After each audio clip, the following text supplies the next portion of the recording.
Olá, boa noite. Nós vamos entrevistar ao longo desta semana os candidatos à presidência mais bem colocados na pesquisa Datafolha de intenção de voto, que foi divulgada no dia 28 de julho.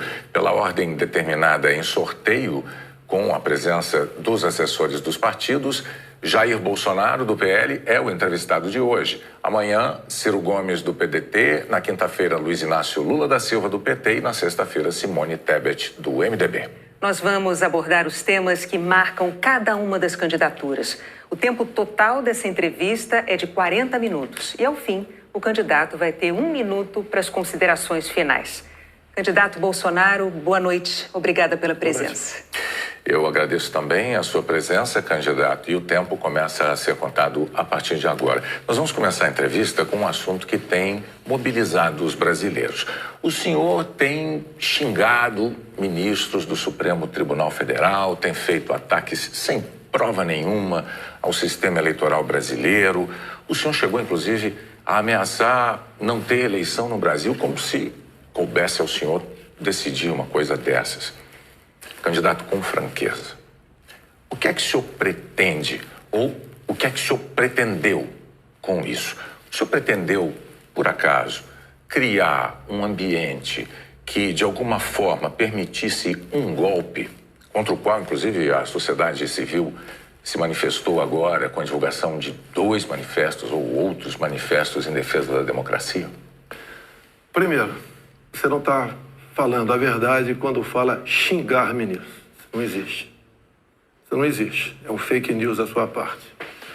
Outra coisa, eu quero é transparência nas eleições.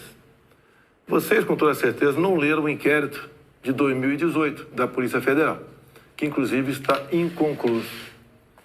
E aquela pergunta que eu sempre faço: se você pode botar uma tranca a mais na sua casa para evitar que ela seja assaltada, você vai fazer ou não? Então esse é o objetivo disso que eu tenho falado sobre o Tribunal Superior Eleitoral.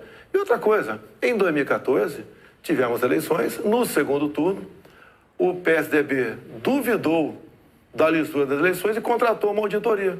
E a conclusão da auditoria do PSDB, que as urnas são inauditáveis. E só para ficar bem tranquilo aqui, mano, 2018, houve uma denúncia de fraude, e a senhora Rosa Weber determinou que fosse aberto um inquérito pela Polícia Federal para apurar a fraude. Que, obviamente, se houve fraude, eu ganhei, quem fraudou seria eu. A PF começou a apuração. E quem informou o que eu vou te falar aqui para a PF foi o Tribunal Superior Eleitoral. Numa das partes do inquérito está assinado pelo chefe do TI do TSE que hackers ficaram por 8 meses dentro do TSE, inclusive com a senha de um ministro, de nome Banhos, além de senha de outros 5 servidores. Imediatamente, a Polícia Federal pediu os logs, as impressões digitais do que ocorreu nas eleições de 2018. O TSE podia ter informado no mesmo dia, mas 7 meses depois, o TSE informou que os logs haviam sido apagados. Então, a grande interrogação é exatamente essa daí. Nós queremos evitar que dúvidas pairem por ocasião das eleições agora desse ano. Nada mais além disso. É curioso que o senhor se refira a esse episódio, porque o senhor, inclusive, foi acusado de ter divulgado informações sigilosas de investigações inconclusivas. Mas sobre a transparência que o senhor afirma defender das urnas, órgãos fiscalizadores como o Tribunal de Contas da União, a Advocacia Geral da União, associações de juízes, associações de juristas, associações de delegados da Polícia Federal, todos já atestaram a segurança das urnas eletrônicas. Eu vou além.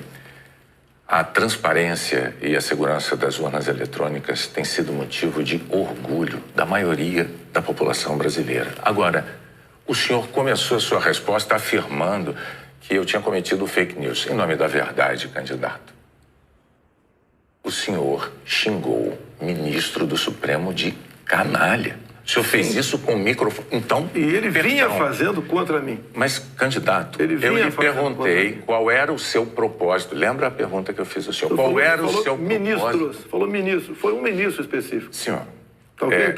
Tá refeita aqui a dúvida? Mas não, é que o senhor disse que eu cometi fake news. Só para esclarecer, a pergunta que eu lhe fiz é: qual era o seu propósito ao xingar um ministro de canalha e ameaçar não permitir que as eleições fossem realizadas, se isso não lhe compete fazer? Não é uma atribuição do presidente da República, é uma atribuição constitucional. Bem, quem vem sendo perseguido o tempo todo por um ministro supremo sou eu. Um inquérito completamente ilegal. E as medidas que vinham sendo tomadas por esse ministro eram contestadas. Lá atrás, inclusive, a procuradora Raquel Dodge deu um parecer para que esse inquérito deixasse de existir. E continua existindo. A temperatura subiu. Hoje em dia, pelo que tudo indica, está pacificado. Espero que seja uma página virada. Até você deve ter visto, por ocasião da posse do senhor Alexandre de Moraes, um certo contato amistoso nosso lá.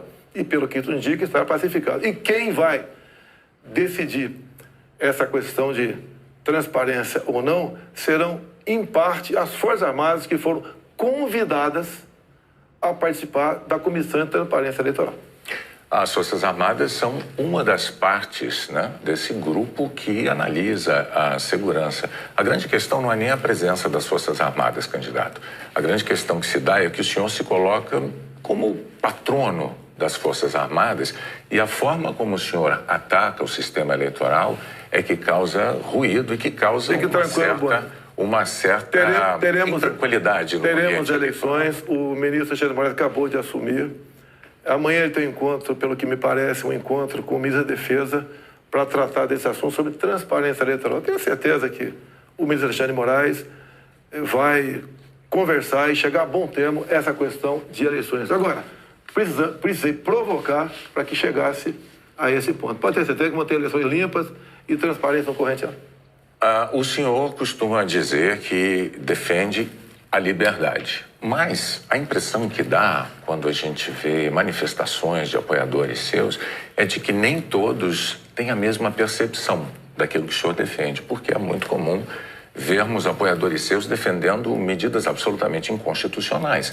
Fechamento do Congresso, fechamento do Supremo Tribunal Federal, golpe militar, intervenção militar com Bolsonaro. Essas coisas são ditas. Inclusive tem uma frase que é muito ouvida também nessas manifestações por parte desses grupos que é: eu autorizo. No entanto, o senhor não os desautoriza, candidato. Isso não é uma sinalização ruim dessa parcela de apoiadores? Você vê as manifestações nossas sem qualquer ruído. Uma lata de lixo sequer virada nas ruas. Eu considero como liberdade de expressão. Essas, artigo 142. O que é artigo 142?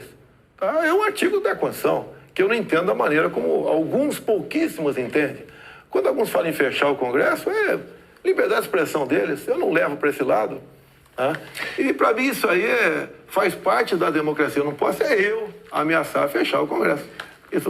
Ou o Supremo Tribunal Federal. Então, Bonner, eu não vejo nada demais, vejo como liberdade de expressão, como alguns falam em AI-5, nem existe mais AI-5. Você querer punir alguém por ter levantado uma faixinha no meio da multidão AI-5, bom, isso aí é uma coisa que, no meu entender, não leva a lugar nenhum. Agora, o outro lado... Eu não quero interrompê-lo, mas é que o senhor disse algo muito... Perdão, candidato. O senhor disse algo muito importante ainda há pouco. O senhor disse, referindo-se ao ministro Alexandre de Moraes, que teremos eleições, elas serão limpas, etc. Com o intuito de tirar esse estresse, tirar a intranquilidade desse momento eleitoral do Brasil. O senhor não quer aproveitar essa oportunidade diante de milhões de brasileiros para assumir um compromisso eloquente de que vai respeitar o resultado das urnas, seja ele qual for? Seja qual for, eleições limpas devem e têm que ser respeitadas. O senhor vai respeitar... Limpas e transparentes têm que ser respeitadas. Está atestado que as eleições brasileiras são limpas e são transparentes e que as urnas são auditáveis. Isto posto, eu lhe pergunto mais uma vez. O senhor vai assumir um compromisso diante de milhões de brasileiros de respeitar o resultado das urnas e estimular os seus seguidores a fazer o mesmo, candidato? Serão respeitados os resultados das urnas desde que as eleições sejam limpas e transparentes.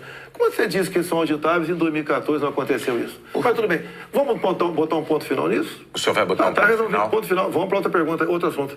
Então, vamos respeitar os resultados. Nós temos uma declaração importante do candidato Bolsonaro assumindo publicamente o respeito ao resultado das urnas de outubro. Renata. Pandemia, candidato. Claro.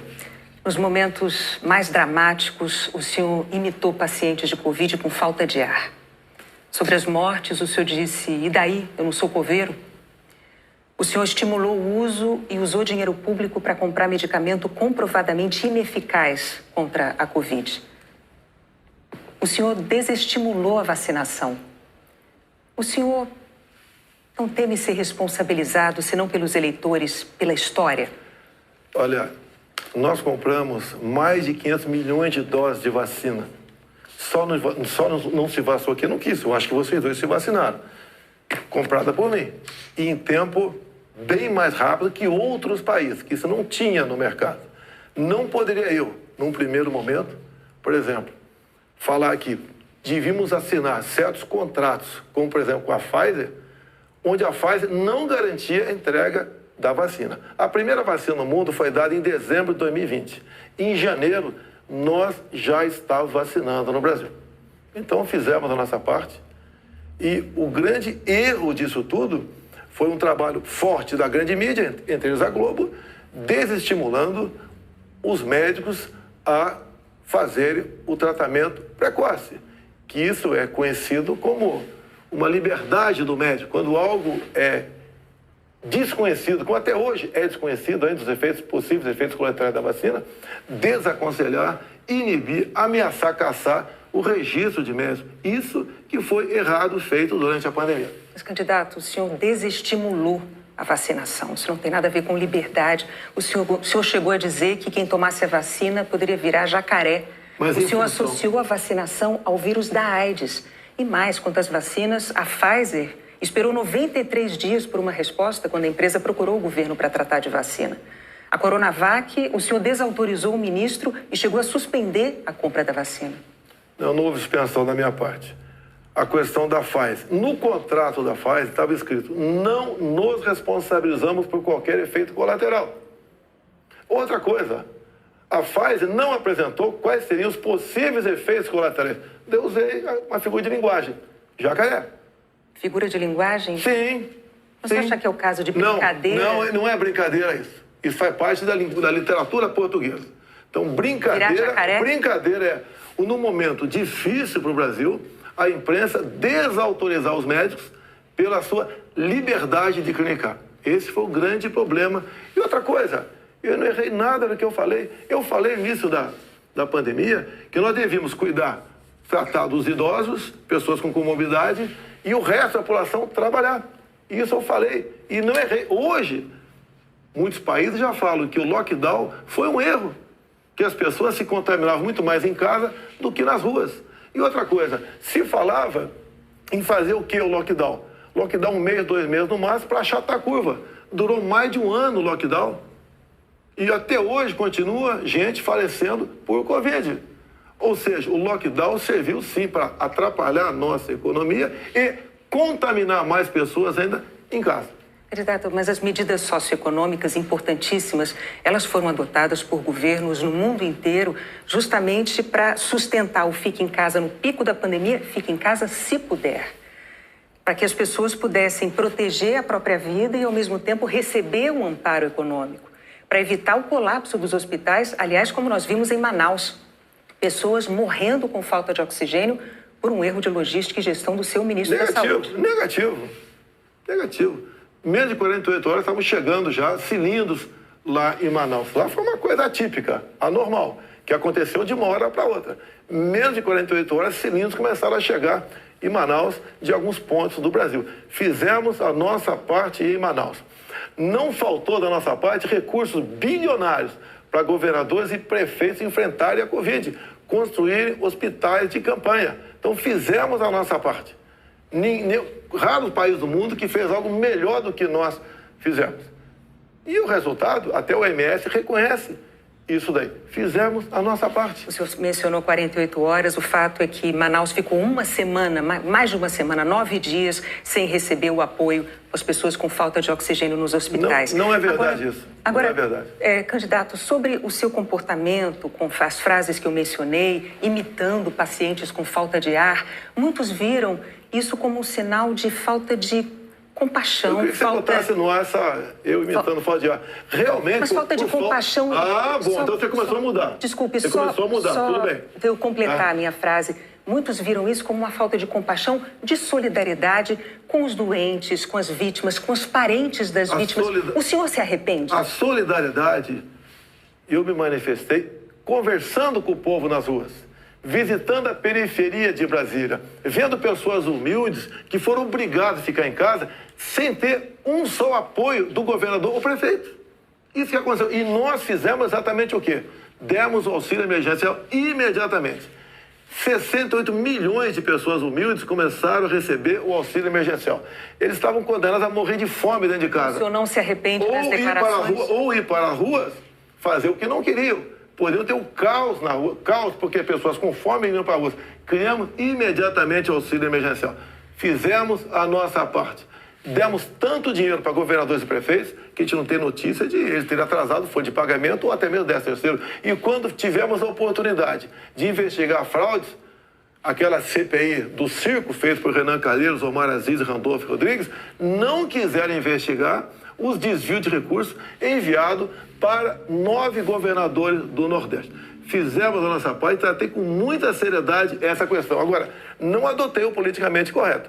Não estimulei. Inclusive, o que eu falei é que quando foi decidido o que era essencial, o trabalho essencial, eu falei, deve ser todo aquele necessário para o homem ou a mulher levar o pão para dentro de casa. A própria MS concordou comigo nessa questão. Então o senhor chama isso de politicamente incorreto? O senhor não se arrepende do seu comportamento, das frases que fez, imitando pessoas com falta de ar, como solidariedade com as famílias que sofreram? Você acabou de falar que eu não imitei falta de ar e voltou a falar em falta de ar novamente. Você voltou a falar em falta de ar novamente. 700 mil mortos. A minha pergunta é muito específica. O senhor se arrepende disso? Lamento as mortes.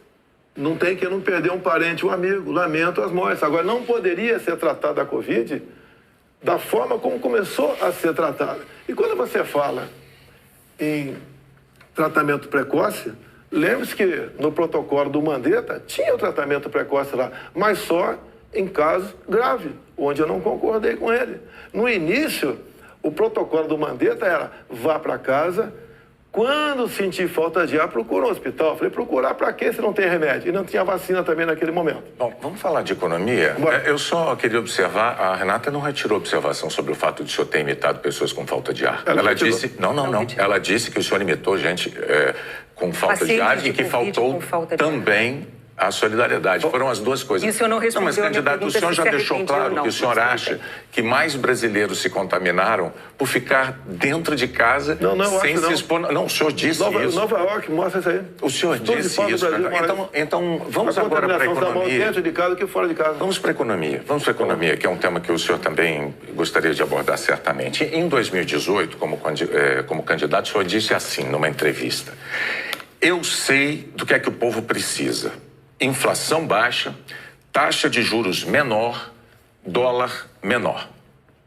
Aí veio o seu governo, os juros básicos da economia dobraram, a inflação mais que dobrou, o dólar que estava em R$ 3,90 está em mais de R$ 5,00.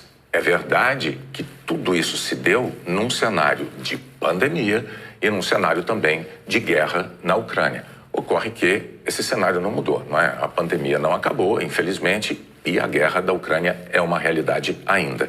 Pergunto, candidato, qual é o seu plano, uma vez reeleito, para cumprir num segundo mandato as promessas que o senhor fez em 2018 para a economia? Primeiro, as promessas foram frustradas pela pandemia, por uma seca enorme que tivemos no ano passado e também pelo conflito da Ucrânia com a Rússia. Se você pegar os dados de hoje, você vê o Brasil como talvez o único país do mundo com uma deflação. Um país onde vai ter uma inflação menor do que, por exemplo, a Inglaterra, menor que os Estados Unidos. Você vê também que a taxa de desemprego tem caído no Brasil. os números da economia são fantásticos, levando-se em conta o resto do mundo. Nós não podemos... Se fosse apenas o Brasil com esses problemas, eu seria o responsável. O que nós pretendemos fazer? É continuar exatamente na política que estamos fazendo desde 2019. A grande vacina a favor da economia em 2019 foram reformas, como, por exemplo, da Previdência. Foi, por exemplo, a Lei da Liberdade Econômica. Foi a modernização das NRs, das normas regulamentadoras. Milhares de normas nós deixamos de lado, nós revogamos. Então, a grande reforma da economia foi feita, a grande vacina foi feita em 2019, que fez com que nós pudéssemos suportar 2020. Nós pegamos 2020 e 2021 e tivemos um saldo positivo de quase 3 milhões de empregos no Brasil. Diferente de 2014 e 2015, que tivemos uma perda de quase 3 milhões de empregos no Brasil. Isso é sinal do quê? Competência da equipe econômica. Programas como, por exemplo, o Pronamp e o BEM preservaram mais de 10 milhões de empregos no Brasil. O próprio auxílio emergencial, num primeiro momento R$600, fez com que a economia, em especial nos pequenos municípios, o município não colapsasse. Então, essas medidas, entre outras, fizeram a gente romper 2020 e 2021. 22, quando veio a guerra agora, problemas nós tivemos. Fui na Rússia negociar fertilizantes com o presidente Putin. Se não tivesse ido, não teria ido fertilizante para a nossa safra agora, desse segundo semestre. Não, isso é importante. Não. Isso garantiu que a segurança alimentar do nosso Brasil e do mundo. Só para concluir, então, num segundo mandato, o senhor daria sequência aos planos que foram estabelecidos e desenvolvidos no primeiro mandato. Bonner, você vai ver, Bonner, nós somos o 7º país mais digitalizado do mundo, tá? Nós fizemos muita coisa no Brasil, atendemos realmente a todas as camadas da sociedade. Só agora, na questão do IPI, a proposta do Paulo Guedes, que está parada no Supremo Tribunal Federal, nós pretendemos diminuir impostos de 4 mil produtos em 35% de IPI. Para o segundo mandato. Não, desse agora. É que a proposta parou no Supremo Tribunal Federal. Estamos há semanas... Agora, senhores, para que a gente possa abordar... Isso começou há 2 meses a redução de IPI, não foi de agora. Para que nós possamos abordar nessa entrevista o maior número de temas, vamos prosseguir, vou falar sobre meio ambiente. Em 2020, o seu então ministro do Meio Ambiente, Ricardo Salles, disse que era para aproveitar que a imprensa toda estava focada na cobertura da pandemia para ir desregulamentando as leis ambientais, o que ele chamou de passando a boiada. Fato é que, no seu governo, a taxa anual de desmatamento da Amazônia deu um salto, é a maior em 15 anos. O senhor continua apoiando essa política de desregulamentação? Olha, você tem que pensar que na Amazônia você tem quase 30 milhões de habitantes lá. Tem 30 milhões de brasileiros na Amazônia. Primeira preocupação é essa. Outra, qualquer propriedade lá tem que preservar 80% e pode usufruir de 20%. Eu tentei, nos primeiros 2 anos de mandato, fazer a regulação fundiária, para saber, por exemplo, qualquer local desmatado ou com foco de calor, de quem é o CPF daquela propriedade. O presidente da Câmara não colaborou para botar essa proposta avante. Agora, quando se fala em Amazônia, por que não se fala também agora na França, que há mais de 30 dias está pegando fogo? A mesma coisa está pegando fogo na Espanha e Portugal. Califórnia pega fogo todo ano. No Brasil, infelizmente, não é diferente. Acontece. Grande parte disso aí, alguma parte disso aí é criminoso, sei disso. Outra parte não é criminoso. É o ribeirinho que toca fogo ali na sua pequena Uma coisa propriedade. É incêndio natural, outra coisa é o desmatamento. Mas tem o Pantanal Mato-Grossense é comum pegar fogo de forma espontânea. Agora, candidato, a favor das críticas dos especialistas à sua política ambiental, tem os números. No seu governo, a taxa anual de desmatamento da Amazônia saltou de 7.500 km² em 2018 para 13 mil ano passado. O levantamento do MAP Biomas mostrou que 97% dos alertas de desmatamento emitidos desde 2019 não foram fiscalizados pelos órgãos responsáveis, 97%. Especialistas dizem que quando o senhor desautoriza, por exemplo, a destruição de equipamentos pelos órgãos fiscalizadores ou quando o senhor desmonta órgãos como o IBAMA, o senhor está passando uma mensagem de incentivo a quem desmata ou ao garimpo ilegal. Primeira coisa, a destruição, como dá em lei, é se você não puder retirar o equipamento daquele local. O que vinha acontecendo, e ainda vem, infelizmente, é que o material pode ser retirado, do local, porque se chegou lá pode ser retirado.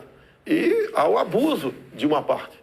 E como eu disse para você, tem abuso locais... de qual parte? Tem locais na Amazônia ali que é permitido.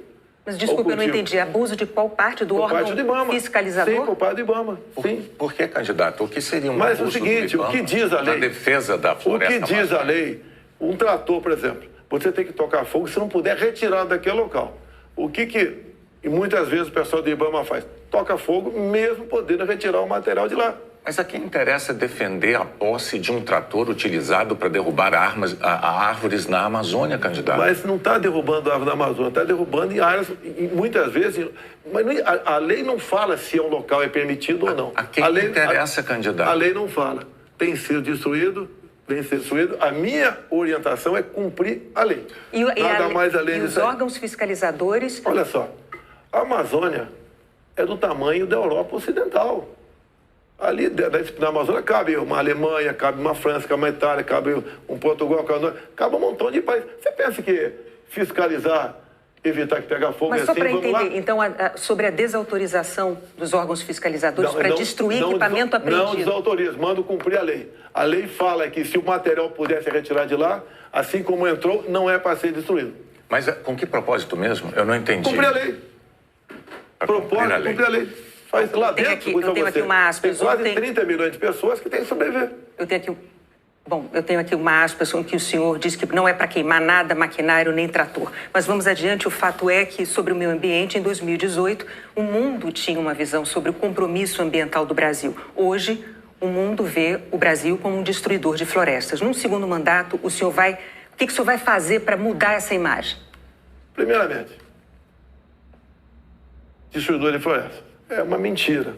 Ninguém quer destruir floresta, né, por livre e espontânea vontade. O acordo Mercosul-União Europeia estava travado. Com os problemas agora da guerra, Ucrânia, Rússia, a União Europeia quer acelerar o acordo conosco para o Mercosul. Dizer mais, a Alemanha está usando combustíveis fósseis. Por quê?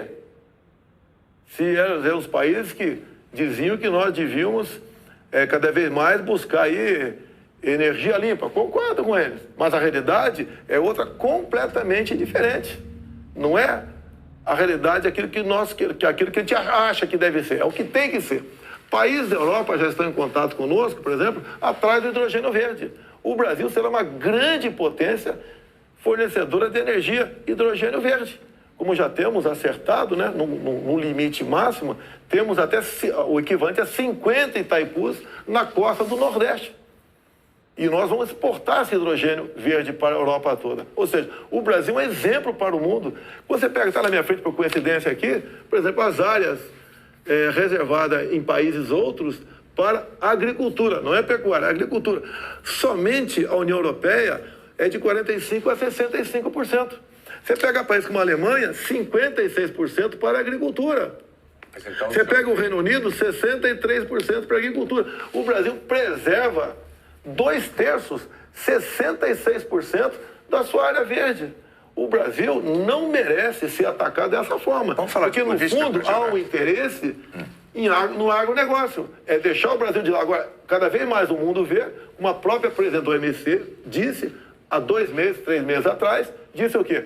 Que o mundo, sem o agronegócio do Brasil, passa fome. Ou seja, a realidade está aí. Vamos ver se o Brasil consegue mudar essa imagem. Vamos tentar mudar, sim. Bom, vamos falar de política agora, candidato. Muito importante isso agora. Está também nas atenções por motivos claros. Em 2018, o senhor, candidato à presidência, o senhor se apresentava como o candidato da antipolítica e o candidato contra o Centrão. Na convenção do seu partido, o general Heleno chegou a cantar se gritar, pega Centrão, não fica um, trocando a palavra ladrão por Centrão, etc. Isso ficou muito famoso. Hoje, a verdade é que o Centrão, ele é a base do seu governo. Na semana passada, quando o senhor estava saindo lá do Palácio da Alvorada, inclusive o senhor enfrentou lá um incidente com aquele youtuber que foi cobrar do senhor essa aliança do seu governo com o Centrão. Eu pergunto, por que eleitores como aquele, que se sentem traídos pelo senhor, acreditariam nas suas promessas de agora. Você está me estimulando a ser ditador. Eu, candidato? Você. Porque o Centrão são mais ou menos 300 parlamentares. Se eu deixá-lo de lado, eu vou governar com quem? Não vou governar com o parlamento. Então você está me estimulando a ser um ditador. São 513 deputados. 300 são de partidos de centro, pejorativamente chamados de Centrão. O lado de lá, os 200 que sobram, o pessoal do PT, PCdoB, PSOL, Rede. Não dá para você conversar com eles. Até eles não teriam número suficiente para aprovar sequer um projeto de lei comum. Então, os partidos de centro fazem parte, grande parte, da base do governo para que nós possamos avançar em reformas, como temos avançado em muitas coisas. Como, por exemplo, através do Centrão, nós conseguimos o Auxílio Brasil de R$ 600 para 20 milhões de famílias. Dá para imaginar isso? E olha só, os partidos de esquerda votavam contra o parcelamento dos precatórios, que era condição para a gente dar lá atrás R$ 400 de Auxílio Brasil para esses mais necessitados. Então o PT votou contra o Auxílio Brasil de 400. Não, votou contra a questão dos precatórios. Do parcelamento, que sem parcelamento você não tem como conseguir recurso no orçamento para pagar os 400. Assim como agora o PT também votou contra, tá? Ou melhor, discursou contra os R$ 600 e votou favorável. A questão política, assim como a questão de poucos meses, para diminuir o preço da gasolina no Brasil, todos os senadores do PT votaram contra a redução de semestre no Senado. Agora vamos lá, candidato. Agora, como é que eu vou trabalhar com o parlamento sem os partidos de centro? Mas a questão, o senhor disse que eu estou estimulando o senhor a ser ditador. Está estimulando, sim. Por favor, candidato. Não, longe de mim, não, eu não estimulei nada. É que a questão é a seguinte. Em 2018, o senhor chegou a dizer, até com propriedade, que governos anteriores tinham feito alianças com o Centrão. Mas o senhor disse criticamente que esses governos anteriores tinham feito nomeações com interesse político partidário e que isso tinha tudo para dar errado. O senhor chegou até a concluir assim: por isso eu não integro o Centrão. Mas recentemente, há dias, o senhor, com muita naturalidade, disse assim: eu sempre fui do Centrão, eu vim do Centrão. Aí eu tenho que perguntar ao candidato, em nome da clareza para os eleitores, em qual dessas duas afirmações o eleitor deve acreditar? O senhor sempre foi do Centrão? Ou o senhor, como disse em 2018, diz: eu nunca fui do Centrão por esse motivo? No meu tempo não era Centrão, não existia Centrão. Como assim? No meu tempo, esses partidos que eu já integrei não eram tidos como partido do Centrão. Agora, o importante, Boni, o importante, nós estamos num governo sem corrupção. Eu indiquei ministros pelo critério técnico. Eu não aceitei pressões de lugar nenhum para escalar ministros. Qual governo teria o ministro padrão Tarcísio de Freitas na infraestrutura? Padrão Marcos Pontes na ciência e tecnologia? Padrão a Tereza Cristina na agricultura, padrão Gilson Machado no turismo, uma pessoa desconhecida até chegar no meu governo, padrão Onic Lorenzoni, que eu considero como um coringa meu, padrão Braga Neto, que esteve na defesa, ou seja, padrão Salles, uma pessoa excepcional, padrão atualmente o ministro Juca do meio ambiente. Então essas pessoas que deram um impulsionamento ao governo. Estamos governando com competência e sem corrupção, porque não tem indicação política para esse ministério. Vários ministros, então, aproveitando a deixa, eu vou falar de um tema importantíssimo para o futuro do Brasil, que é a educação. No seu governo, o senhor indicou 5 ministros diferentes. Um deles caiu justamente por um escândalo de ter beneficiado pastores com dinheiro da educação e diz que foi a seu pedido no caso de um dos pastores. Qual é a dificuldade de escolher um bom ministro da educação? Por muitas vezes, depois que a pessoa chega, a gente vê que ela não leva jeito para aquilo. Não foi só da educação. Ele teve acusação. Ele teve morte de prisão. Ele foi preso, inclusive. Agora, conseguiu habeas corpus logo em seguida. Agora, fiquei sabendo depois, né? Que o Ministério Público do DF foi contra a prisão dele. Agora, veja só... Foi contra a prisão dele. Por quê? Não tinha nada contra ele. Se tiver hoje em dia, é outra história. Até aquele momento não tinha nada. A questão de ter 2 pastores, um que está no gabinete dele, qual é o problema? Agora, se ele faz besteira, e se essa pessoa... Agora, nós começamos a investigar o caso Pastores. Não foi a Polícia Federal. Nós começamos a investigar com a CGU. Agora, só na área da educação, o primeiro-ministro escolhido pelo senhor caiu depois de 3 meses porque, por causa de um escândalo, pediu que professores gravassem slogans de campanha seu. O segundo ministro praticamente fugiu do Brasil depois de ter insultado ministros do Supremo. O terceiro ministro nem chegou a assumir porque maquiou o próprio currículo. O quarto ministro é envolvido num escândalo de corrupção. Quais são os critérios que o senhor usa para escolher um ministro de uma área tão vital para o futuro do país? As pessoas se revelam quando chegam. Atualmente, eu tenho um excelente ministro da Educação.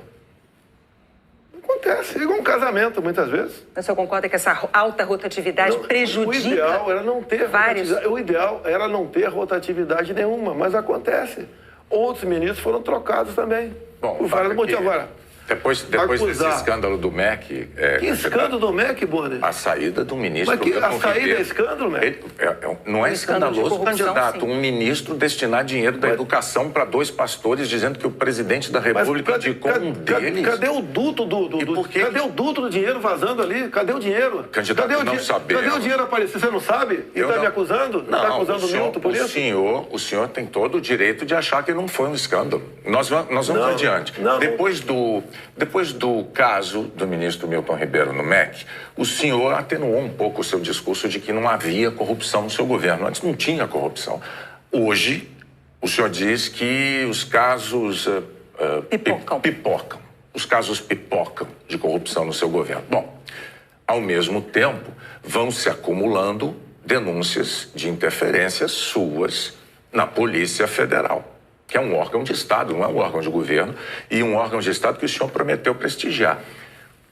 Como é que o senhor explica para o eleitor essa mudança da sua postura da eleição de 2018 para cá, candidato? Primeiramente, quem me acusou de interferência na PF foi o ex-ministro Sérgio Moro. Falou que a prova da interferência estava numa sessão reservada nossa. Bem, eu não queria, a sessão foi gravada, eu não tinha obrigação de entregar ali a fita. O senhor teve 4 diretores gerais da Polícia Federal e a cada mudança... Eu não tinha obrigação de entregar a fita. Entreguei a fita. Foi revelado, até com muitos palavrões na reunião de ministros. Não acharam nada. O que acontece? Eu, quando entrego o ministério para alguém, eu dou o ministério para aquela pessoa agir. Tá? A Polícia Federal, com a saída do Sérgio Moro, melhorou e muito na apreensão de drogas, na apreensão de numerários, tá? Em operações, melhorou muito. Em armamento, melhorou. E as pessoas vão mudando. Por exemplo, quando o André Mendonça saiu, porque ele foi para o Supremo Tribunal Federal, eu não considero uma saída da parte dele. Atualmente, temos um delegado da Polícia Federal à frente do Ministério da Justiça. Agora, ninguém comanda a PF, Bonner. Se pudesse comandar, o Lula teria comandado, a Dilma, o Temer, seja lá quem for. Ninguém consegue comandar a Polícia Federal dessa forma, como você está falando aí. É que a Associação dos Delegados da Polícia Federal divulgou recentemente um documento com críticas, né? Eles afirmaram que o senhor e a sua equipe de governo trouxeram desgaste, eu estou lendo aqui os termos dele, trouxeram desgaste à imagem da instituição Polícia Federal e também prejuízos para os policiais federais. E que falas suas, candidato, jogaram desconfianças sobre a autonomia e sobre a imparcialidade da Polícia Federal, que goza de autonomia já há alguns anos, como ninguém poderia negar.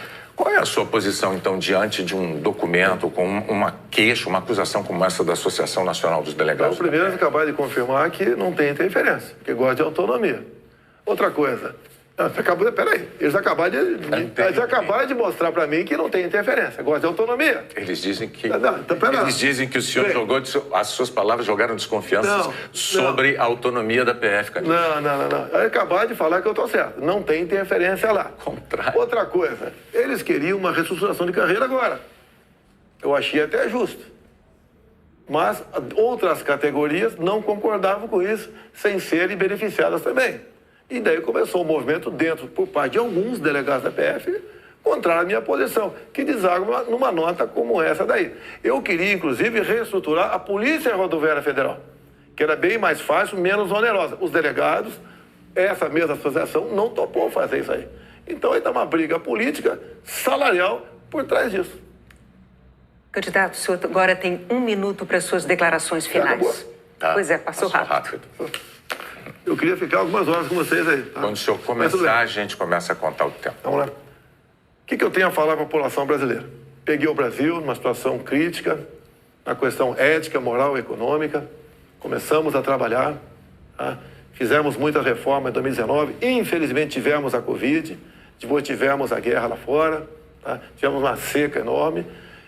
E nós fizemos tudo o possível para que a população brasileira sofresse o menos possível. Isso nós fizemos.